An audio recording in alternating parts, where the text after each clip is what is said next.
Hey everybody, I am here with Bob the Builder. Otherwise known as Amy. So I'm here today because we wanted to give you all a little peek into what our new building is going to be.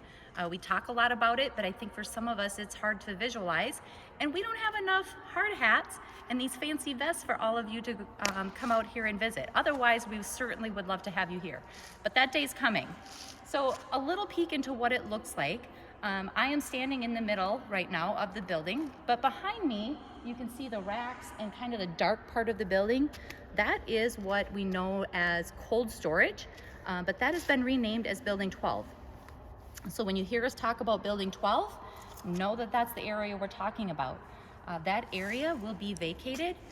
The items that are going to be in there will be brought in here into Building 13, which is the row of pillars behind me, or the columns behind me, all the way to the wall. That is known as Building 13. So all of our plastic totes, our cardboard, our wood pallets, all of those items are going to be stored back here. And so what happens to Building 12, you might ask? Well, the rumor is that it's going to be welding and spot welding, but more to come on that. We'll have to wait and see what Joe comes up with. Other things that are going to happen over here in Building 13 is we plan to put a carton erector in there.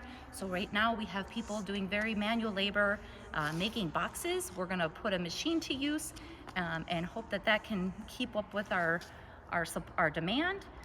And then over here along this column, we will have opportunity chargers for our forklifts.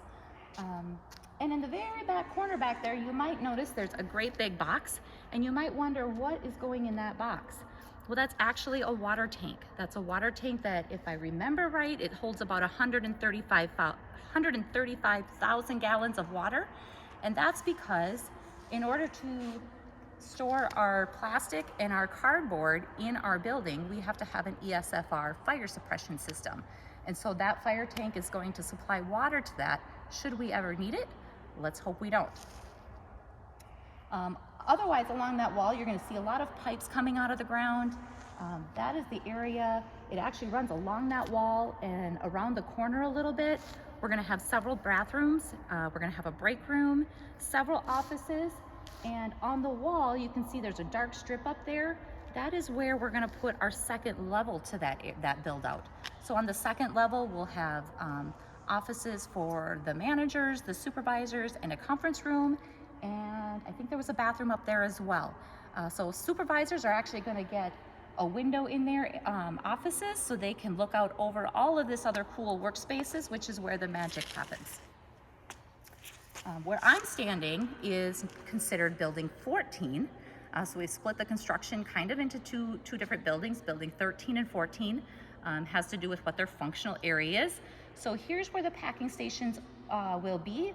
Our shipping clerks will be in here doing their thing, making their magic. And behind them is where all of those AMRs, those robots, that's where they'll be operating and moving materials for us. And then on the other column, on the other side, all the way to the wall, is where our racking will be. That racking is going to be close to 29 feet high. So that'll go almost all the way to the top so that we can get as much product in here as we can. That's where those very narrow aisle forklifts will run.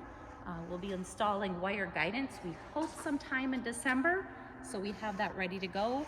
Racking should be installed somewheres in January, and we're still hoping for an April go live. But we've got a lot of work to do, so I'm sure we'll be tapping into the resources of all of you to help us with that.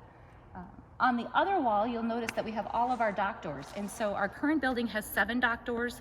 We're moving to 10 dock doors. That's going to allow us to relieve some of that congestion with our trucks and give them more room. And you probably can't see it because it's kind of hidden down there. But on the very end is where our employee entrance is going to be. The parking lot for employees are going to be right off that corner. So it'll be a short walk into the building. They're actually going to have a vestibule, so no more waiting out in the rain to get in the door. Yay for that. And that's going to allow additional parking for the rest of you. Try and free up some of that parking space and make it a little bit easier to wiggle into the parking lot. What else? Did I miss anything, Lori? I don't think so. That was awesome. Thank you for the tour, Amy. You're welcome.